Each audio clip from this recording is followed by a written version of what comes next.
Hello tout le monde. Vous pouvez déjà vous installer. Salut Michel. Prendre de quoi boire, vous faire un petit thé, tout ce que vous voulez. On attend comme d'hab quelques minutes que tout le monde s'installe. J'espère que vous allez bien. Coucou Kat. Salut Jérém. Je suis contente de vous retrouver. Coucou. J'espère que vous allez bien ce matin. Racontez-moi un petit peu comment vous êtes ce matin. Ouh. Ce matin, je sais qu'il est 11h, hein, mais pour moi c'est encore le matin. Moi je vais très très bien aussi. Ouais, ouais. Je vais bien, le soleil est là. C'est cool, je me sens bien. Et vous, racontez. Donc Catherine, super, comme d'hab, hein, Kat. Salut Michel. C'est chouette que tu sois au rendez-vous. Comment tu vas Michel? J'installe encore tout, hein. Je m'installe aussi. Pom pom pom. Au fourneau. Tu vas manger quoi, raconte? Moi j'en suis à mon jus du matin là. Salut Nat. Oh, ben Sandrina. Je m'attendais pas à te voir, c'est chouette ça. Salut Laura. Alors Laura, c'est elle qu'il faut remercier parce que c'est elle qui a eu l'intuition de me proposer de faire un live sur les rêves. Donc voilà. C'est grâce à Laura qu'on est là avec ce thème aujourd'hui qui concerne tout le monde hein, pour le coup. Et il n'y a personne qui y échappe. Salut Janine, bienvenue. Oh, je suis dans la voiture de Sandrina. Waouh. Oh, m'appelle pas la sauveuse, hein, ça va me mettre une pression. Coucou Steph, avec le compte du boulot Steph? Vraiment? Sérieusement? Oui, moi aussi je suis contente que tu sois là Michel, trop cool. Alors, pâte, petit cube de poulet avec une petite sauce de poireaux. Eh ben, bon appétit, bon appétit. Alors, est-ce que tout est installé ici? Publication. Il y en a quelques-uns qui m'ont envoyé. Salut Xavier, bienvenue, coucou Emine. Il y en a quelques-uns qui m'ont envoyé leur rêve par écrit. Je les ai pas encore lus. Je me les suis vite envoyés pour pouvoir les lire sur mon ordinateur. M'en envoyer plus d'autres. Enfin, a priori, après, si pendant le live il y a l'espace et le temps, peut-être, mais là, m'en envoyez plus parce que je vais être dans le live donc je vais pas les lire. Voilà. Installez-vous bien. Donc aujourd'hui, on va parler des rêves. Racontez-moi ce qui arrive, comment vous allez ce matin, comment vous êtes ce matin, ce midi. Les réveils de Morgane. Je tiens à préciser d'ailleurs que ça ne s'appelle pas les réveils de Morgane par rapport au réveil du matin. Je déteste les réveils du matin. Ça s'appelle les réveils de Morgane pour se réveiller à qui on est et à cette vie. Parce qu'il y en a beaucoup qui me disent mais pourquoi ça s'appelle les réveils si tu fais pas des réveils le matin? Alors ça, j'ai jamais promis que je ferais des réveils tout le matin. Ça, ce serait mal me connaître, vraiment. Salut tout le monde. Hello. Stop work. Estoy lista para ti. Yay. Trop cool, Sheila. Trop cool. 8 sur 10 ce matin, Xavier. Bien, hein? Bien. Ouais, moi j'ai une bonne énergie aussi aujourd'hui. C'est cool. En feu 100%, Emile. Waouh. C'est une bonne journée apparemment. Hein, vous remarquerez qu'on est quand même souvent synchro. Hein, c'est bien fait ce bazar. Hein. Alors, 11h05, je pense qu'on va pouvoir y aller. Hein. Je vois qu'on est 20. Hop, je pose mon petit jus. Ok, et bienvenue tout le monde. Merci d'avoir répondu à l'appel. Je suis très contente de vous parler de ça. Donc c'est Laura ce matin qui m'a interpellée sur ce sujet-là, qui m'a proposé de parler de ça. Donc je suis très contente de le faire et c'est un sujet que j'adore. Je pense que c'est un monde qui nous échappe plus ou moins et en même temps, si on lui donne la chance de nous donner des clés, qui nous donne des clés incroyables. Donc papa est là. Coucou papa. Papa me regarde d'en bas. Note, hein, prends des notes, papa. Alors. Donc les rêves. On va peut-être, parce que les rêves, en fonction des personnes qui les ont étudiés en psycho, on ne dit pas la même chose des rêves. Donc moi, j'aime vraiment la vision de Carl Jung. Et donc c'est celle-là que je vais vous partager aujourd'hui. C'est celle qui me parle. C'est comme si ça allait teinter ce que je vous partage, mais ce que je vous partage, ça vient de moi et c'est mon expérience. Voilà, comme d'habitude. Coucou papa. Tout le monde dit bonjour à papa. Voilà, donc, merci déjà à tous ceux qui m'ont envoyé leurs rêves. Je les lirai à la fin, sans donner de nom, évidemment, normal. Mais voilà, ce que je voulais d'abord vous dire avant de commencer, par rapport aux rêves, c'est de se rappeler que nous, on est une entièreté, qu'il y a une partie de nous qui est consciente, mais que cette partie consciente, c'est vraiment infime. Si vous prenez une tarte, ça va être peut-être 1%, et on a 90% d'inconscient, de choses qui nous échappent complètement. Donc, c'est pour ça que parfois on peut ne pas comprendre ce qui nous arrive tant dans la vie, je veux dire de jour, la vie quotidienne, que dans les rêves, parce que y a une part de nous consciente qui pense croire des choses, faire des choses, mettre en place, vouloir des choses, et puis on a tout notre bagage inconscient qui joue aussi dans la balance et qui pèse très très très très lourd. C'est pour ça qu'on peut vivre des choses, on ne comprend pas pourquoi on les revit encore et encore, mais c'est parce qu'il y a tout un bagage inconscient qui nous attire vers certaines choses. Donc dans les rêves, c'est pareil. Et en fait, cet inconscient, il a très peu de portes d'accès pendant la journée pour nous parler, parce qu'on a nos barrières, parce qu'on a notre conscient qui met des limites à ce qui est ok, à ce qui se fait, ce qui se fait pas, ce qui se dit, ce qui se dit pas, ce qui est ok au niveau culturel, au niveau de l'éducation, au niveau des règles, au niveau sociétal, de ce qui se fait, de ce qui ne se fait pas. Donc l'inconscient, il essaye tant bien que mal de s'exprimer en fait. C'est pas qu'il veut absolument nous faire passer des messages. L'inconscient, il vit sa vie d'inconscient, mais il s'exprime. Comme notre conscient s'exprime la journée, lui, il a trouvé des portes. C'est la nuit, quand notre conscient est au repos. Il peut s'exprimer pleinement et aller vivre les choses qu'il ne s'autoriserait pas à vivre de manière consciente, avec les barrières qu'on se pose. Et c'est pour ça que les rêves sont des clés qui peuvent être vraiment très très riches pour nous, pour apprendre à se connaître, mais aussi pour dépasser des choses, parce que cet inconscient, il nous donne des clés et peut-être des solutions, des autres chemins en fait, qu'on n'aurait pas osé prendre, qu'on ne serait pas autorisé à prendre de manière consciente. Donc déjà la première chose que j'ai envie de vous proposer, c'est si vous avez envie d'être en contact avec cet inconscient et de bénéficier de ses clés, il faut lui faire savoir. Parce que si les portes ne sont pas ouvertes et que juste vous passez vos nuits à être des nuits, le monde de l'inconscient, et puis vous vous réveillez le matin, vous vous levez et vous commencez votre journée en faisant pas du tout attention, c'est comme si la communication n'était pas très claire entre l'un et l'autre. Donc déjà, de mettre la conscience là-dessus et de se dire, je sais qu'il y a tout un monde et toute une richesse qui se passe la nuit, qu'il y a des clés pour moi, pour la journée, et j'ai envie d'y faire attention, j'ai envie de me reconnecter à ça. Déjà, de mettre l'intention là-dessus et la conscience là-dessus, c'est déjà énorme. C'est déjà vraiment comme une porte ou une perche que vous tendez à votre inconscient pour communiquer avec vous. La deuxième chose, c'est que en vous réveillant, vous êtes dans un état encore entre deux mondes, qui vous permet de capter ces infos, de capter ces messages. Mais cet état, vous avez déjà remarqué qu'il est très court. On peut très bien se souvenir de son rêve à une minute et à la minute d'après, on ne sait plus du tout ce que c'était. Ni la symbolique, ni ce qu'on a vécu, ni peut-être l'émotion, etc. Tout, ça peut vraiment nous filer entre les doigts très très rapidement. Donc moi, ce que j'ai commencé à faire il y a quelques années, c'est d'avoir un carnet vraiment sur ma table de nuit. Pour le moment, je ne l'ai plus, mais c'est des phases, c'est des moments où j'ai un carnet sur ma table de nuit avec un bic pour écrire. Et comme ça, si ça m'arrive pendant la nuit de rêver d'avoir quelque chose qui me parle, je fais l'effort vraiment d'allumer la lumière et d'écrire.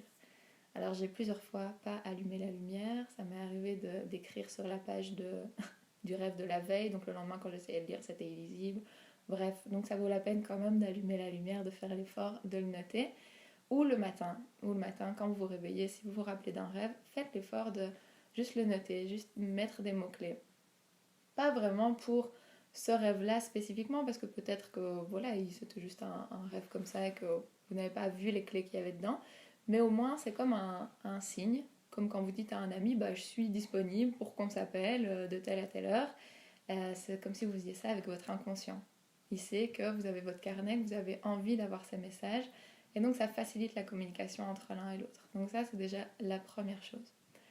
Il y a vraiment des phases, en tout cas pour moi, j'observais qu'il y avait des phases où je rêvais énormément, où les rêves étaient très clairs, où les messages étaient très clairs, et ça allait même jusqu'aux rêves, on appelle ça les rêves lucides, donc se rendre compte qu'on est en train de rêver. Alors ça, c'est quelque chose de génial que j'ai expérimenté par moment, et où j'avais cette possibilité de me rendre compte que j'étais dans un rêve, que donc il n'y avait aucun risque, je risquais pas de mourir, il n'y avait pas de risque pour mon corps physique, et donc je pouvais expérimenter tout ce que je voulais. Donc je sautais d'un toit à l'autre, je faisais des acrobaties, je me lançais dans tous les sens. Enfin, c'était une liberté incroyable. Euh, et ça ramène des belles clés pour la vie ici d'ailleurs, de rêver de ça. Mais bref, c'est un autre sujet. Il y a des phases comme ça où on a des rêves qui sont plus présents, plus clairs, et c'est super important, si on veut s'y connecter, pendant ces moments-là, de les écrire, de prendre du temps à écrire ses rêves. Moi, je suis super contente de les avoir écrits à l'époque et de pouvoir les relire aujourd'hui parce que je comprends à ce moment-là de ma vie tout ce qu'ils m'ont apporté. Et puis, il y a des moments où je vais passer des phases assez longues en me rappelant pas du tout de mes rêves. Et je vois Xavier qui dit, moi, je me souviens presque jamais de ce dont je rêve. Voilà, alors à savoir qu'on rêve tous, donc c'est pas la question, ça ils ont vraiment bien étudié les mouvements oculaires et tout le monde rêve, sans exception, tout le monde rêve, mais on s'en rappelle pas forcément. Et donc c'est pour ça que je dis c'est important de mettre cette intention déjà de s'y connecter, parce que si le corps physique, le corps conscient envoie un message de bah, c'est la nuit, on s'en occupe pas, il n'y a pas vraiment de lien qui peut se créer. Donc déjà, mets cette intention de t'y connecter. Coucou Laurence, bienvenue. Et puis, il y a ces phases où on a l'impression qu'on rêve moins, ou que les rêves ont comme moins de clés pour nous, de clarté. Et moi, ce que j'ai observé, c'était, et j'ai reçu un message dans ce sens, c'était qu'en fonction de ma présence à moi-même, de si c'était des moments de vie où je prenais le temps pour être présente à moi ou pas, les rêves étaient plus ou moins clairs. Ça, c'est ce que j'ai expérimenté moi. Donc en fonction de si c'était des périodes où j'avais du temps pour moi, où j'étais reposée, où je ne vais pas dire que je méditais, mais j'avais vraiment des moments de présence à moi. C'est vrai que ça facilitait quand même cette ouverture. Donc, pour ceux qui ont l'impression de jamais se rappeler de leurs rêves, de ne pas s'en souvenir, mettez déjà cette intention de vous y reconnecter et posez peut-être ce carnet sur votre table de nuit, prenez un bic, ça donne des infos, ça donne l'info de je suis ouvert à ça, j'ai envie d'avoir ces infos-là. Je vous lis, personnellement, parfois c'est tellement intense que je me demande si j'ai dormi, parfois en me réveillant. Ouais, c'est ça, on peut avoir l'inverse aussi et avoir le sentiment de faire que rêver. Donc, ça varie très fort d'une phase à l'autre.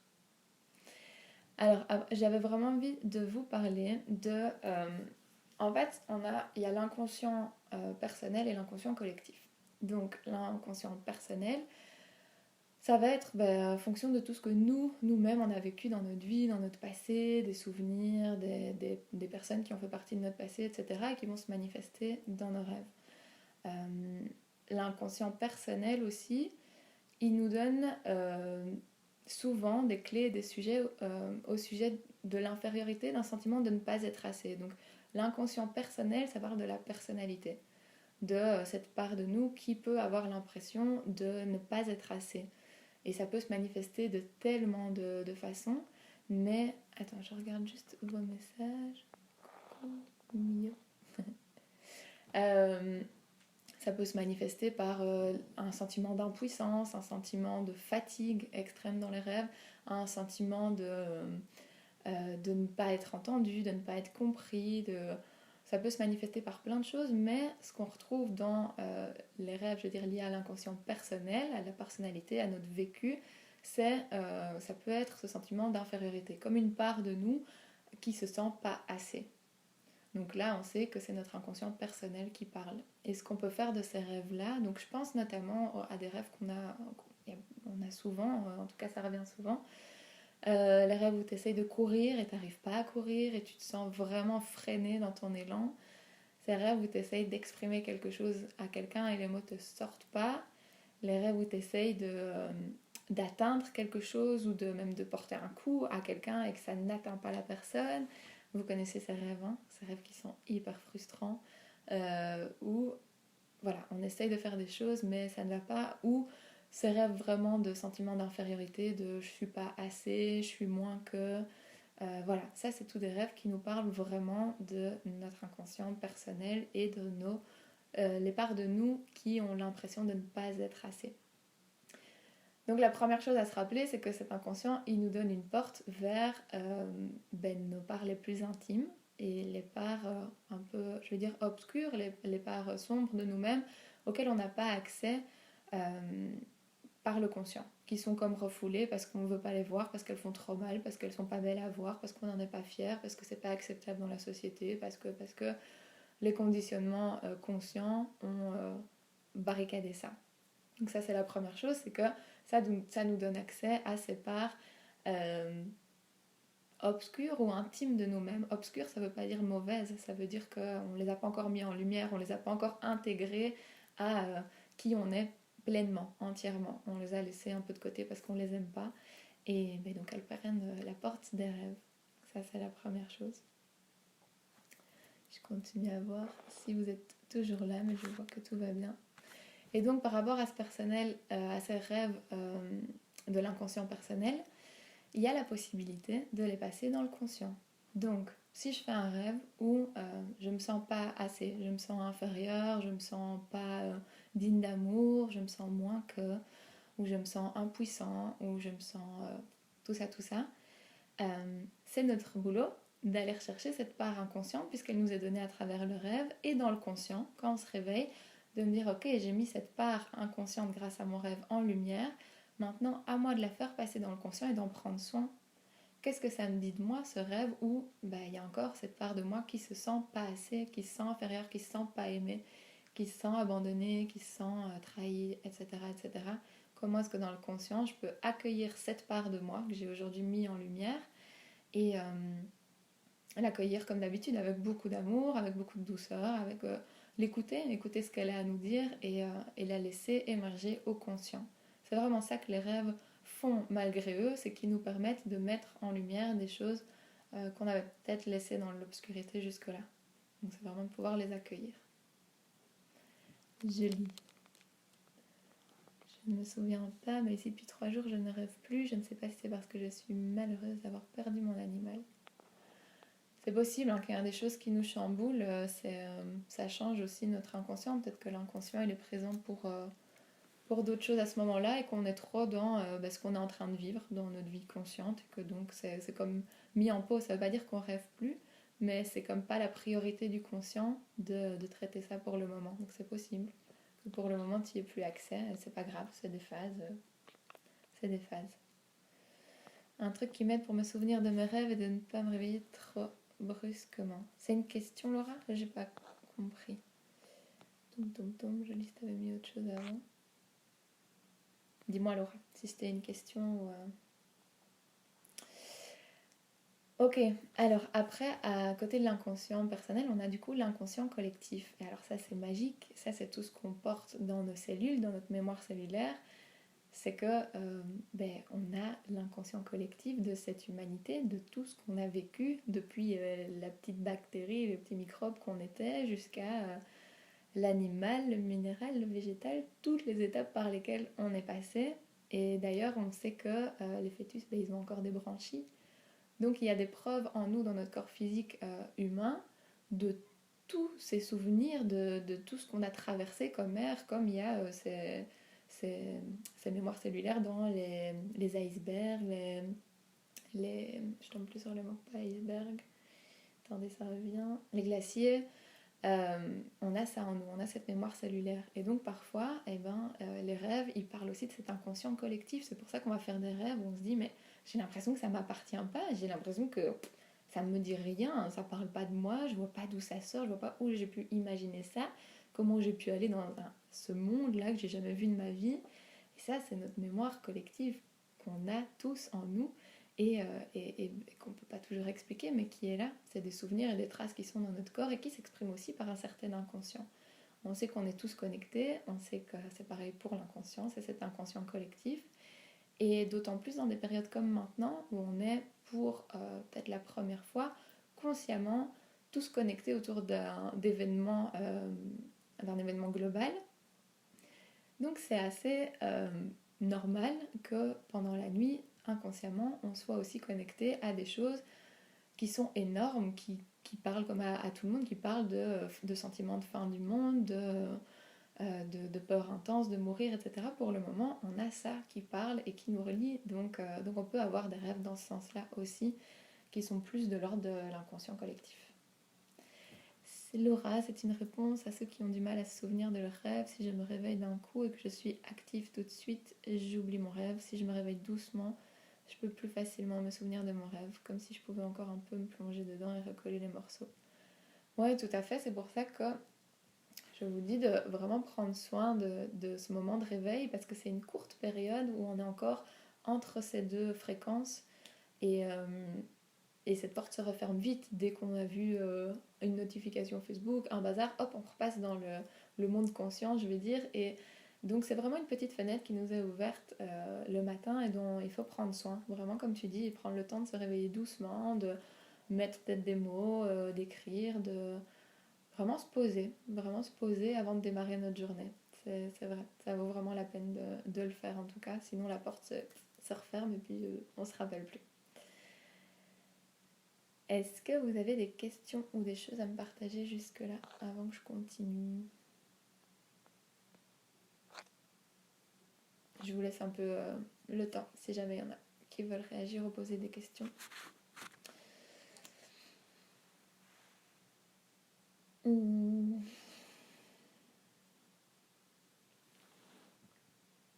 Salut Adri. Je regarde si j'ai rien raté.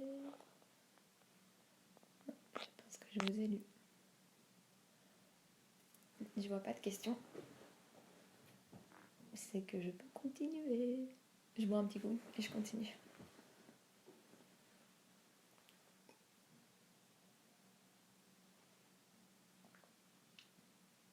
Ouais, on peut faire des rêves connectés à l'autre, c'est vrai aussi.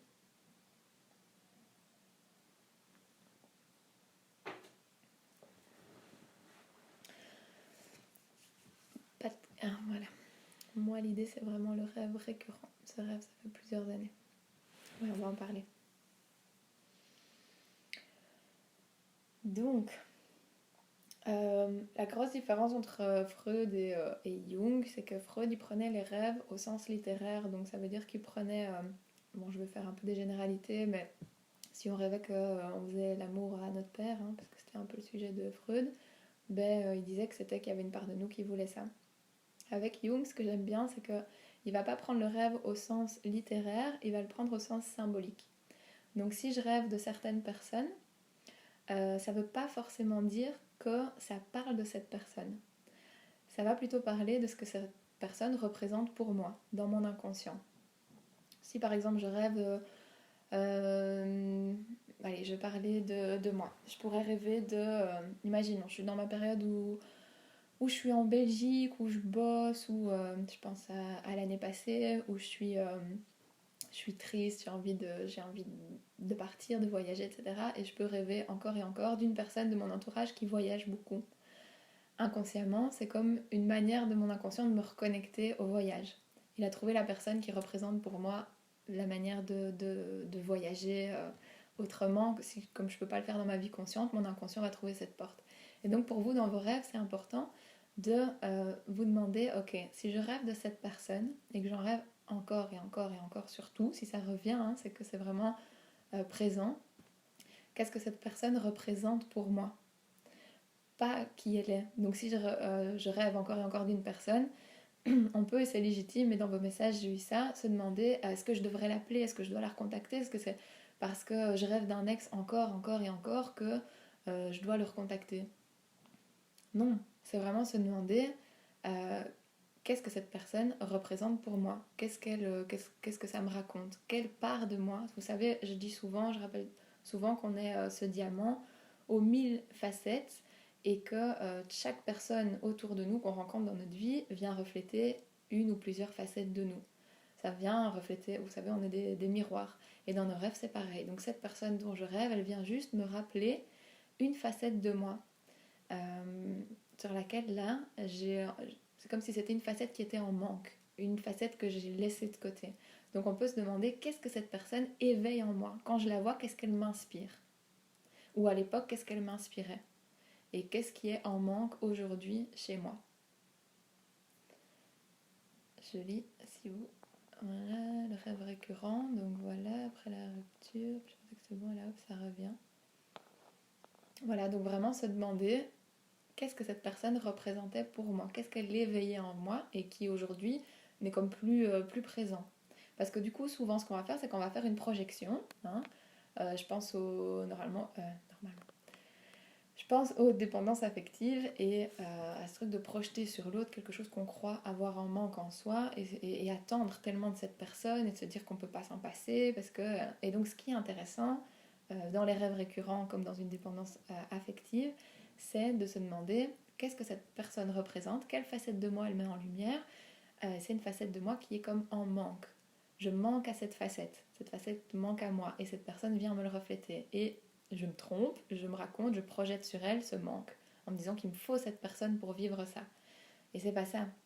Elle vient mettre ça en lumière chez moi. Comment est-ce que je peux conscientiser de quelle facette de moi ça parle et comment je peux la nourrir tout simplement. Et donc j'ai pas besoin de rester avec cette personne, de la recontacter, de me remettre avec ou même de me remettre en contact avec. Je peux évidemment, mais c'est qu'est-ce que ça vient réveiller de moi. J'ai entendu que quand on rêve de quelque chose de dramatique, c'est le contraire qui arrive. Qu'en penses-tu?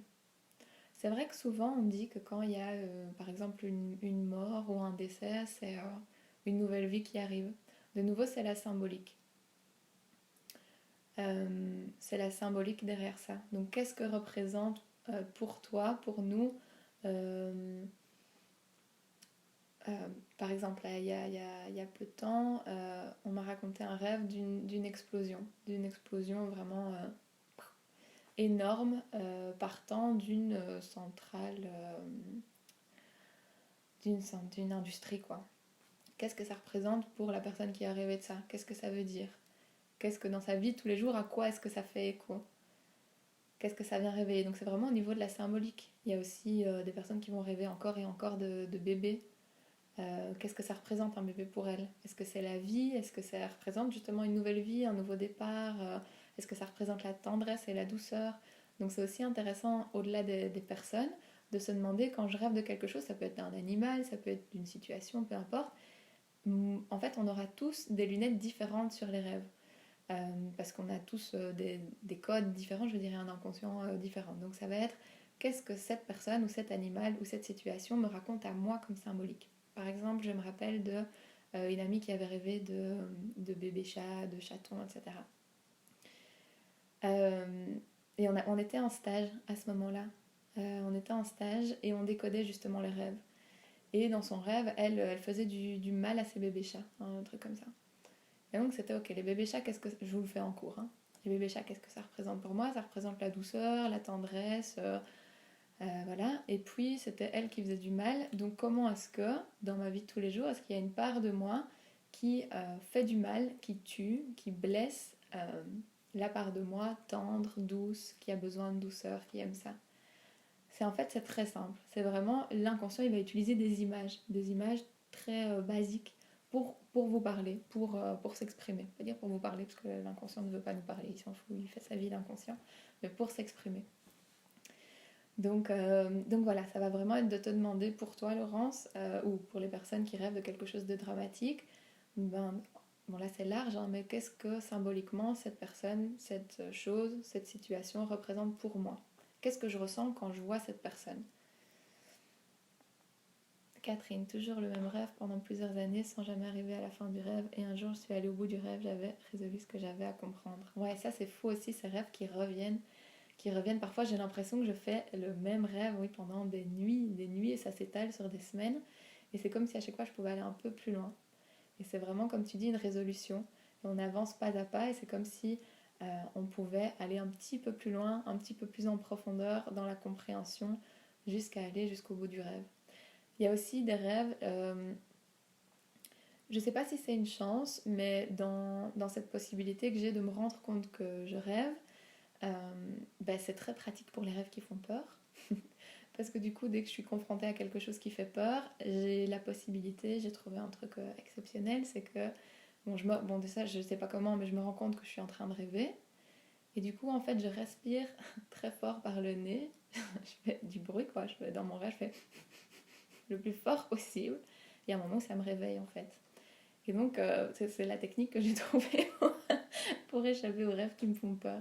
Maintenant, ce qui est plus intéressant, évidemment, c'est de pouvoir ne pas s'échapper et de pouvoir aller comprendre ce qu'il y a derrière ce truc énorme qui nous fait peur dans ce rêve. Et de pouvoir comprendre que ce n'est qu'un rêve de toute façon, donc que je peux aller traverser et que je peux aller... j'ai vraiment des souvenirs comme ça de rêves où je fais face à ma peur, à ce qui me terrorise. Et j'ai envie de dire, c'est dans l'inconscient, mais consciemment dans l'inconscient, je continue à avancer et à aller vers ce truc qui me fait tellement peur.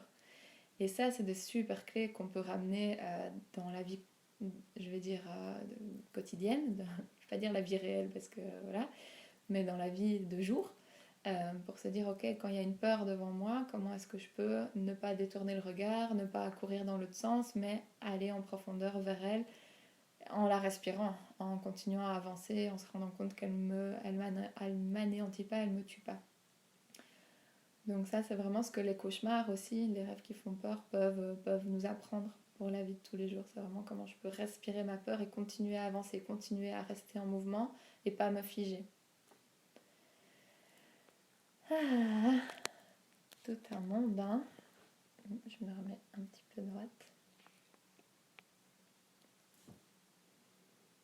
Est-ce que ça vous parle par rapport à la symbolique ? Est-ce que vous pouvez comprendre ou mettre des mots sur des rêves que vous faites par rapport à des personnes et ce qu'elles peuvent représenter pour vous ? Ou oui, je vous disais des animaux souvent, ou des situations, qu'est-ce que ça représente au niveau de la symbolique pour vous ? C'est vraiment dans ces termes-là. Ok, et la symbolique d'un rêve peut aussi changer. Le bébé peut être avec des symboliques différentes. Tu veux dire pour la même personne au fil du temps ? Merci Amine. Ou tu veux dire d'une personne à l'autre, Kat ?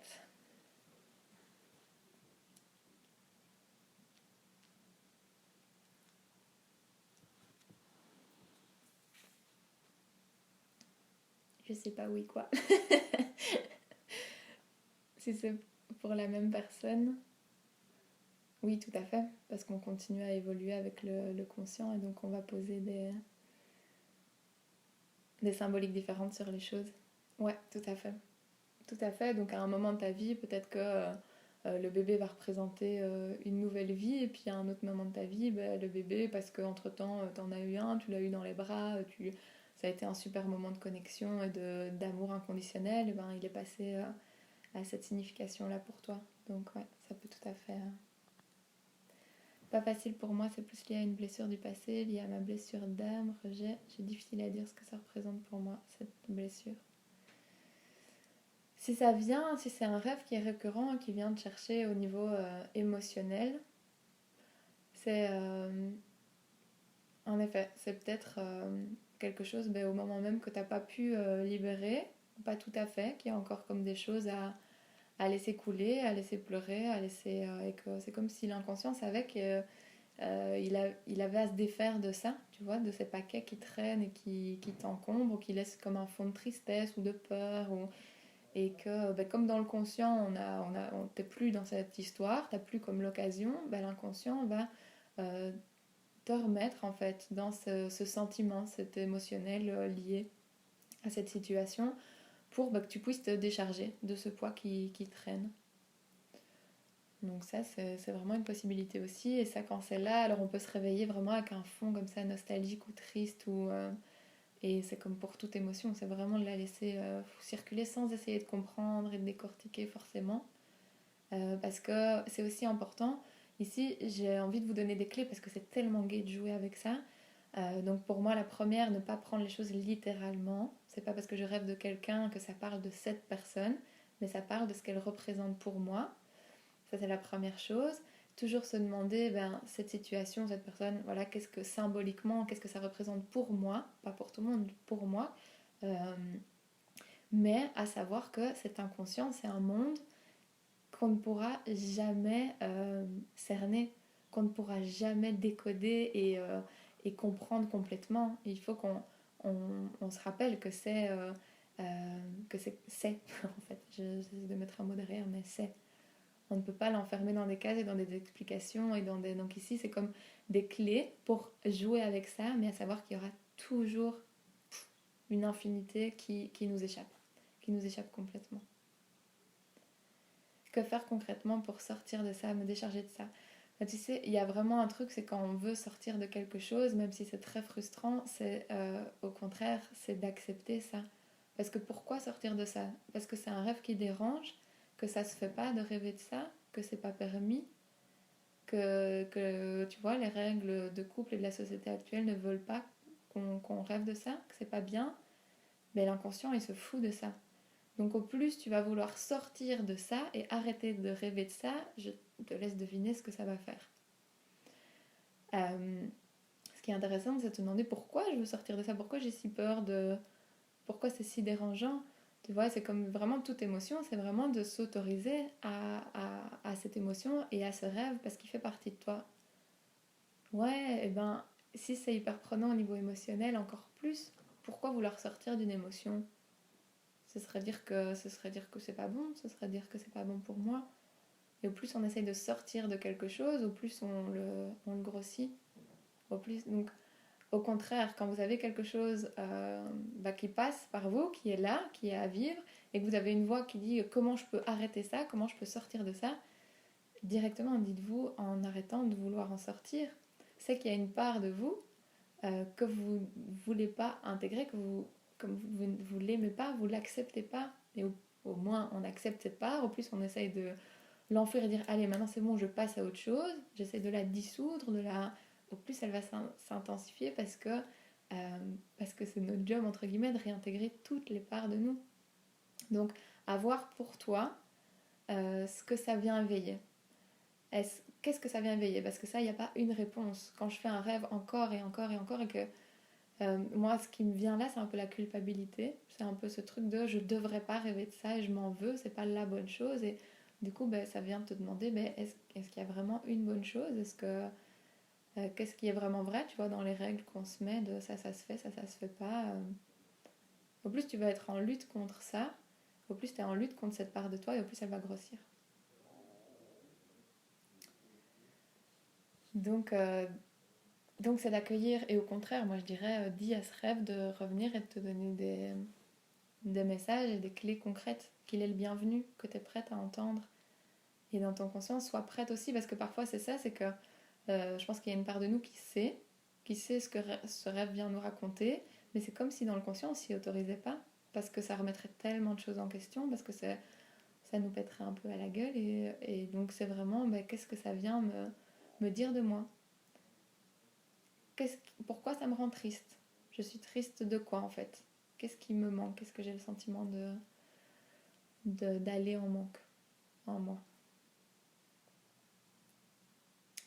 Coucou Anna. Ok, je pense que je vais prendre vos petits messages. Si vous avez des questions, n'hésitez pas.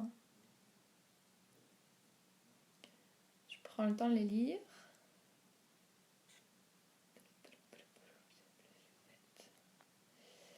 C'est plus le fait qu'à l'époque, je n'ai pas réagi comme je devrais. J'ai agi avec des masques et aujourd'hui, c'est de la culpabilité par rapport à ça, parce que l'univers m'a retourné en échange au niveau de la tristesse. Ouais, c'est ça la culpabilité que je ressens.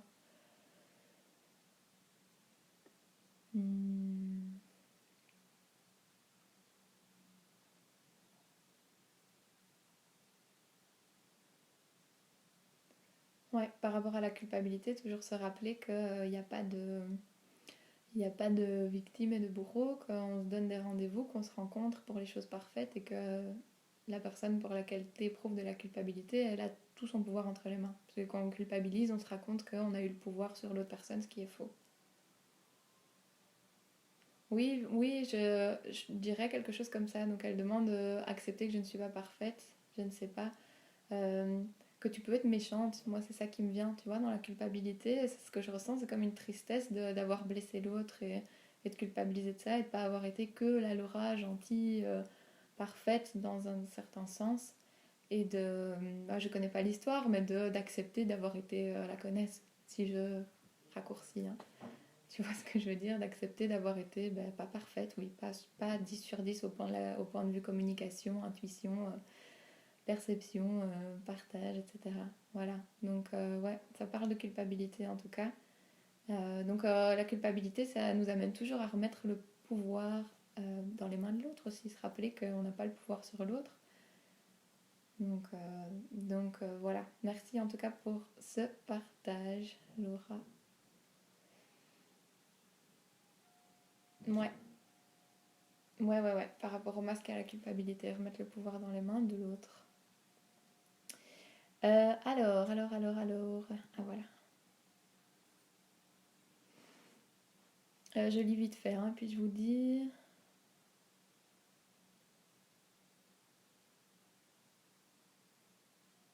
Ouais, mais en parlant de culpabilité, attention, là on a des scénarios catastrophes. Quand je suis stressée, je fais souvent le rêve que j'ai un corps découpé en morceaux dans un sac. Heureusement, j'ai jamais les images et j'ai jamais les débuts de l'histoire, donc je ne sais pas si j'ai tué quelqu'un ou si j'aide quelqu'un. Et je dois m'en débarrasser sans me faire prendre. C'est toujours hyper galère et flippant. Sans blague. Vous êtes créatif, hein? Ok, donc un corps découpé en morceaux dans un sac. Allons-y. Pour moi, là, ça parle aussi de culpabilité. Ça parle aussi de... En fait, mais c'est à vous de faire l'exercice. Hein, donc, je vais pas dire pour vous ce que vous ressentez. La question que vous devez vous poser, c'est... ouais, oui, il y a des créatifs ici. Heureusement que je ne cite pas de nom, hein, n'est-ce pas? Euh, voilà, je vais pas vous dire ça veut dire ça, parce que ça, ce serait prendre le truc du point de vue littéraire. Mais ça veut dire... ça veut dire non. Je vous invite... ça fait sensation, hein, celui-là. Oui. Euh, ça vous invite à réfléchir à dans quelle sensation je me retrouve à ce moment-là. Qu'est-ce que ça éveille en moi? Est-ce que ça éveille de la culpabilité de nouveau? Est-ce que ça éveille du stress de je dois vite gérer les choses, vite faire tout? Qu'est-ce que ça peut éveiller d'autre? Il y a quand même la notion de sans me faire prendre. Donc il y a l'impression d'être fautif. Donc comment ça me parle, l'impression d'être fautive dans ma vie?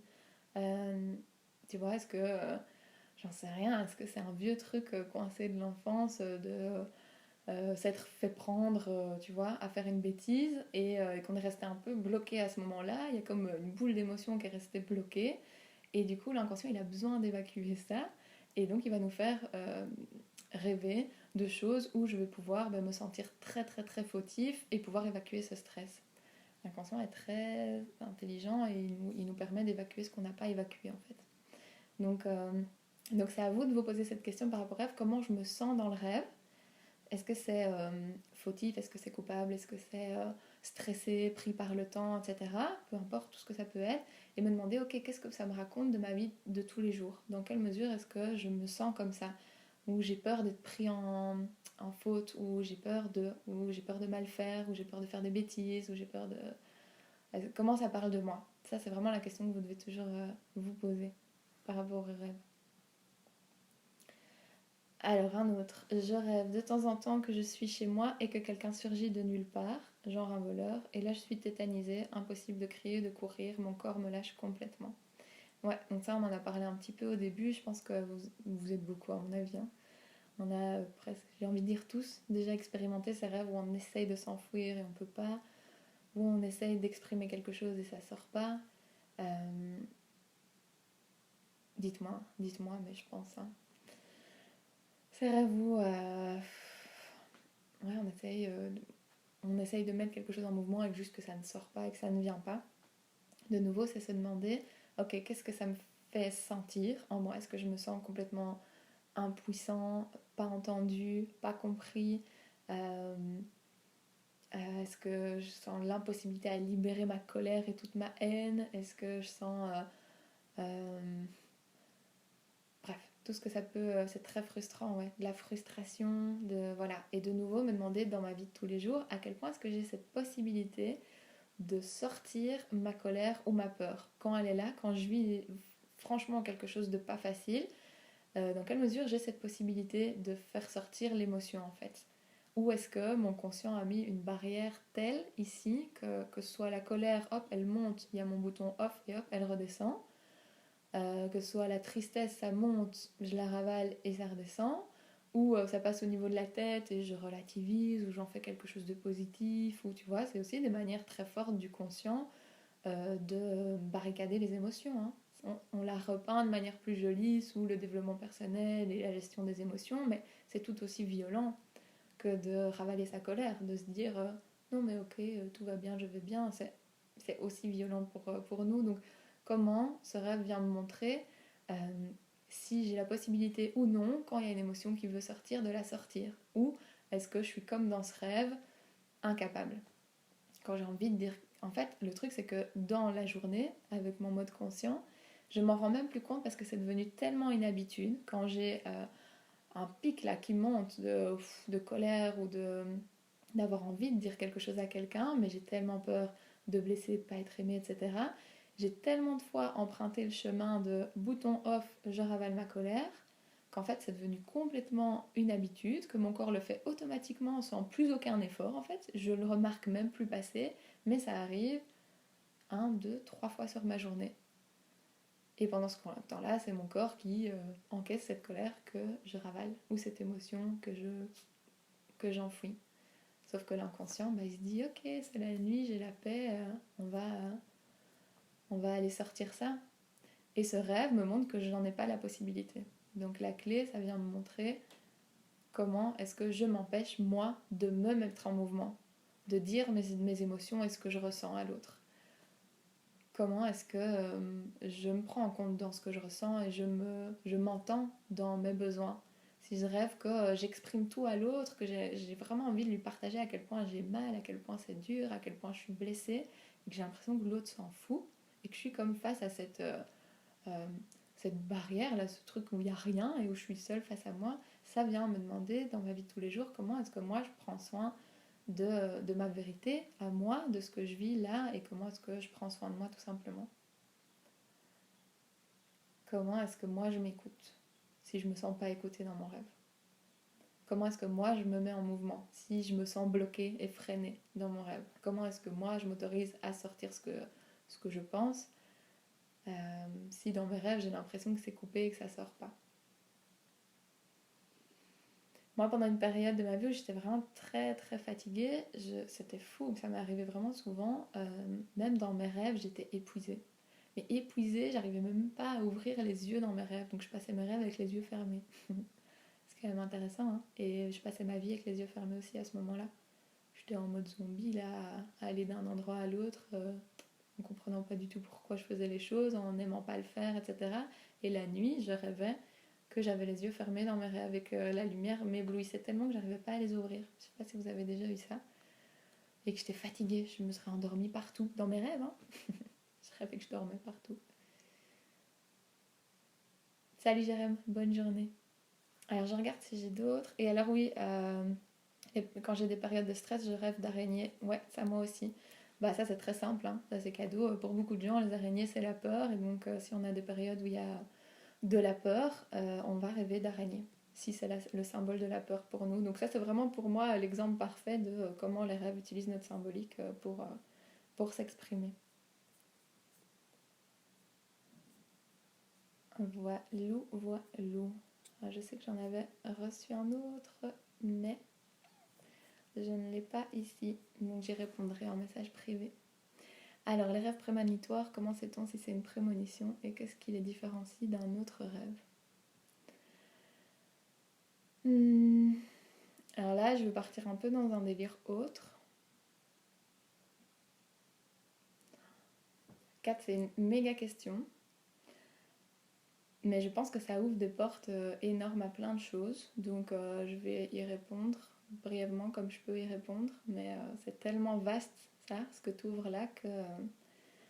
Donc, qu'est-ce qu'un rêve prémonitoire? Comment on sait si c'est un rêve prémonitoire ou pas? La première chose, du coup, à laquelle ça me fait penser, c'est cette notion en physique quantique qu'il n'y a pas de temps. Et que donc déjà de partir du principe que quelque chose va se réaliser dans le futur, c'est comme oublier que tout se passe au même moment. Mais bon, là on part vraiment dans la notion d'élasticité du temps et tout, donc c'est compliqué. Donc pour moi, un rêve prémonitoire, ça pourrait être une potentialité sur 1 million. Donc ce qui va se réaliser ou pas, et comment le différencier. En fait, ce rêve prémonitoire, ça nous montre un des potentiels sur tout ce qui pourrait arriver. Donc est-ce qu'il va se réaliser ou pas, c'est mon conscient et mon inconscient ensemble qui vont décider de le créer dans la matière et de le vivre comme expérience ou pas. Et on ne peut pas savoir ce qui va être prémonitoire ou pas. C'est impossible, selon moi. Parce qu'en fait, tous les rêves ont un potentiel prémonitoire. Donc pour moi, c'est l'ensemble de qui on est qui va décider si c'est ça qu'on va décider de vivre dans la matière ou pas. Mais la quête t'ouvre des portes super intéressantes. Super intéressantes. Je pense que pour partir dans ces conversations-là, il faudra que je fasse un live avec Jeunesse parce que c'est son délire à lui là. Il va pouvoir vous parler de ça avec grand plaisir. Donc si vous êtes preneur, je sais pas s'il m'entend, il est dans la pièce d'à côté. Si vous êtes preneur de parler de cette vision quantique, des autres dimensions, de cette temporalité, de cet espace-temps, du temps qui est, enfin tout ça, qui, je veux dire, sont toute une autre porte de notre conscience, avec grand plaisir. Je le propose à Jo et on peut faire un live qui parle de tout ça et qui part dans ce sens-là. Ouais, avec grand plaisir. Vraiment, si ça vous dit, s'il y en a plusieurs qui sont preneurs, avec plaisir. Je vais lui proposer en tout cas. On verra s'il est chaud. Trop cool. Merci. C'est chouette. Merci Kat du coup d'ouvrir la porte, tu vois. Du coup, je fais appel à mon coéquipier parce que on a nos différents centres d'intérêt. et, ouais, trop contente. Bah écoutez, si ça vous parle, je lui en parle et on fait ça. Donc, est-ce que vous avez des questions précises dans ces sujets-là par rapport à ça justement? Si on ouvre ces portes-là et ces sujets-là, comme ça je lui en parle et on voit... Mais on va bien se marrer, ça va être cool, vous allez voir. Ça va être chouette. Mais dites-moi un petit peu là comme ça, vastement, de quoi vous aimeriez parler. Merci Laura. Oui, moi je prends plaisir aussi à faire ça avec vous. De quoi vous aimeriez parler si on part dans ces sujets-là? Dites-moi comme ça, je lui vends notre projet. Je le convainc.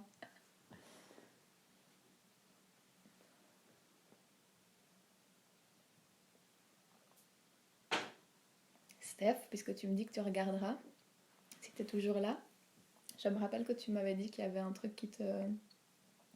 Pas qui te tracassait, hein, mais qui te questionnait par rapport aux autres mondes, au fait qu'on était tout petit, etc. Ah, tu pars, ok. Bref, si t'as le temps, envoie-moi si tu vois de quoi je parle, un truc dont on avait parlé un jour ensemble. Est-ce que c'est comme une intention? Ok. Eline, j'ai pas compris de quoi tu parlais. Désolée. Si tu parles des rêves prémonitoires encore, faut que tu me donnes plus d'infos. Et parfait, Kat, c'est évidemment les questions, comment on se connecte. Ok, évidemment, Kat, qu'on fera en fonction des questions du moment. Voilà. C'était juste pour pouvoir lui donner envie. Trop cool, les amis. Bah écoute, je vous laisse là-dessus. Et je vais parler de ça à Jo pour le prochain live. Et je vous dirai. Ok, à propos des rêves prémonitoires, une intention. À chaque fois qu'on pense quelque chose, qu'on rêve quelque chose, ça crée un possible qui peut se réaliser. Donc c'est pas vraiment une intention parce que là on est dans l'inconscient. Mais en tout cas, ça crée quelque chose, oui. Ça crée un potentiel impossible. C'est comme en fait, on passe de la pensée au rêve et puis à la matérialisation. C'est comme un, un chemin, tu vois, qui devient de plus en plus palpable. Bonne journée tout le monde, je vous fais des gros bisous. Merci d'avoir été avec moi et on se revoit très vite. Alors je vous tiens au courant quand on fait ça avec Jo. Gros bisous et merci à vous d'être là. C'est trop chouette de partager avec vous. C'était un chouette thème. Merci Laura d'avoir lancé le sujet. Je vous fais des gros bisous les amis et j'essaye si je peux d'enregistrer et comme ça ce sera accessible. Gros bisous, bonne journée tout le monde.